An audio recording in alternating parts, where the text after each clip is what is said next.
Hello and welcome to the presentation by Eliza Albert and Tiffany Milkey, and our presentation is on the symbolic interactionism theory. The history of the symbolic interactionism theory was not contributed by one person alone, but was contributed by several different people. William James, he developed a clear concept of self and how one feels about oneself. Herbert Blumer created the term symbolic interactionism, so he coined the name of this theory. George Herbert Mead was greatly impacted by the pragmatists and the behaviorists. As we all know, he played a huge part in this theory. Charles Horton Cooley created the looking glass self, and we'll talk about that later. W.I. Thomas and D.S. Thomas get credit for the definition of the situation and the importance of perceptions. Mead has two stages for developing self. The first stage is the play stage, where children imitate different roles and practice different behaviors associated with those roles. Game stage is where children play games and realize the perspective of many people at the same time. The final step is the generalized other. This is kind of a hard concept to wrap your brain around, but it's the understanding one has of the expectations others have of what the actions and thoughts are within a specific society. The self is made up of two parts. The self has the I and it has the me. The I has spontaneous actions, unstable actions. These are not thought out actions. They're immediate reactions, and these are all fed by our emotions. The me is a social self. It also is actions that reflect previous thoughts, and it's based on goals, competencies, and expectations of others in our environment. Charles Horton Cooley talks about the looking glass self, and this is a concept of we're seeing ourselves as a separate thing.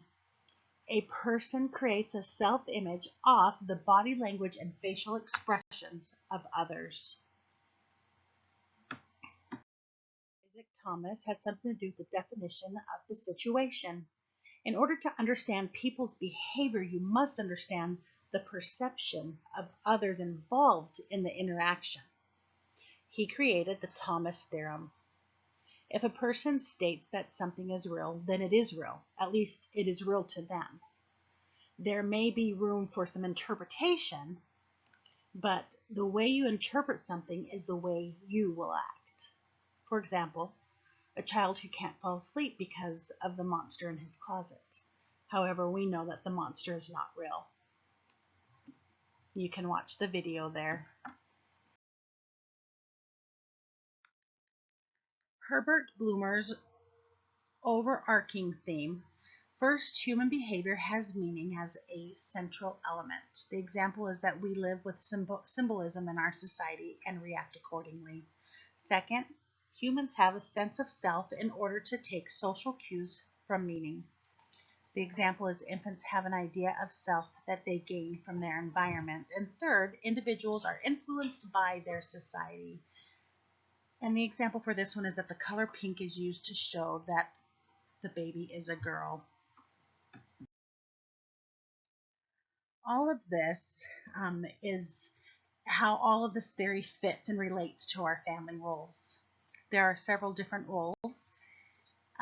The role taking is putting ourselves in someone else's place. So putting ourselves in someone else's shoes and looking through their eyes and how they're seeing it. That's role taking. Role making is how we see our role and communicate our role to others around us. Role clarity is how well we understand our role. Role ambiguity is how confused we are about the expectations of our role. Do we understand our role? Role strain is how hard it is to practice our role due to the demands and the lack of resource and help that we have around us.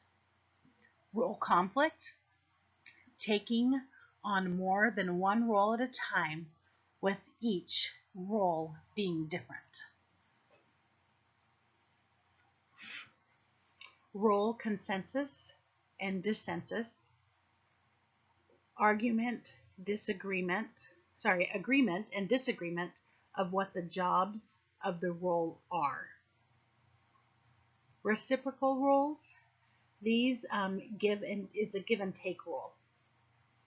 Self role, congruence and incongruence, is the role in line with who you are. Self-fulfilling prophecy. This is the pressure of playing the role as others think it should be played. So those are some of the roles that we learned about this last week, and of course we've learned a lot of other things. This is a huge theory and takes in a lot of information, but we hope you enjoy what we had to give you today. Thanks, and you guys have a great week.